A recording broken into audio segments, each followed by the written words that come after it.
আসসালামু আলাইকুম ওয়া রাহমাতুল্লাহ। দীর্ঘ একটি মাস সিয়াম সাধনার পর আসতেছে ঈদ উল ফিতর। আমাদের প্রিয় নবী সাল্লাল্লাহু আলাইহি সাল্লাম বলেছেন, ইন্না লিকুল্লি কওমিন ঈদা ওয়া হাযা ঈদুনা।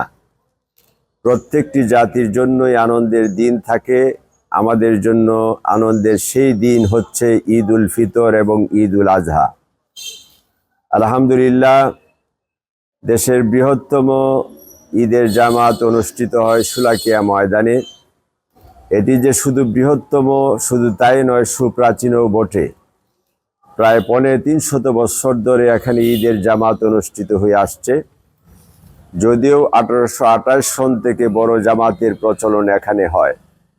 ১৯৭৫ সন থেকে ২০০৪-৩ পর্যন্ত শোলাকিয়া ময়দানের খতিব ছিলেন প্রিন্সিপাল মুফতি আবুল খায়ের মোহাম্মদ নুরুল্লাহ রহমাতুল্লাহি আলাই।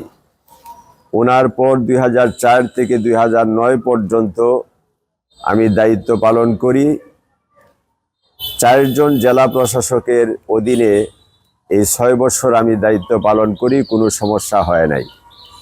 ২০০৯-এর ২ সেপ্টেম্বর কোনো রকম কারণ ছাড়াই প্রতিহিংসা পরায়ণ কতিপয় রাজনৈতিক নেতার হস্তক্ষেপে তৎকালীন জেলা প্রশাসন আমাকে আমার দায়িত্ব থেকে সরিয়ে অন্য একজনকে এই দায়িত্বে চাপিয়ে দেয়, যা দেশের প্রচলিত আইন এবং সামাজিক ও ধর্মীয় রীতিনীতির সম্পূর্ণ পরিপন্থী ছিল।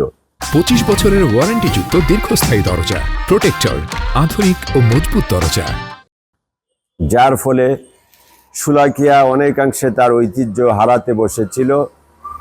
এবং আমি মনে করি যে একজন আলেম বা একজন ইমাম আরেকজনের জায়গায় এই ধরনের অবৈধ পন্থায়, অযৌক্তিক পন্থায় আসা সমীচীন নয়।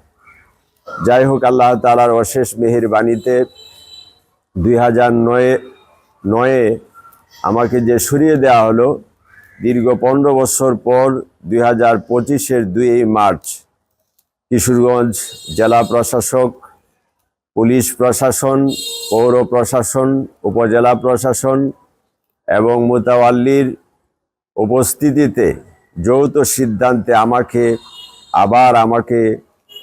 আমার জায়গায় পুনর্বহাল করা হয়েছে। এই পুনর্বহালের সিদ্ধান্তে জেলা প্রশাসক ফৌজিয়া খানম, মুতাওয়াল্লি দেওয়ান ফাত্তাহ দাদ খান, কিশোরগঞ্জের আলেম উলামা, সাংবাদিক সোসাইটি নেতৃবৃন্দ, গুরুদয়াল সরকারি কলেজ ছাত্র সংসদের সাবেক সকল নির্বাচিত নেতৃবৃন্দ সহ যাদের সহযোগিতায় সিদ্ধান্ত হয়েছে, আমি সকলের কাছে কৃতজ্ঞতা জানাচ্ছি। আমি দেশবাসীকে আমাদের এই আনন্দের অংশীদার হওয়ার জন্য আহ্বান জানাচ্ছি। আমরা মিলেমিশে দলমত বর্ণ নির্বিশেষে আগামী ঈদ উল ফিতর যাতে উদযাপন করতে পারি। তাকাব্বালাল্লাহু মিন্না ওয়া মিনকুম।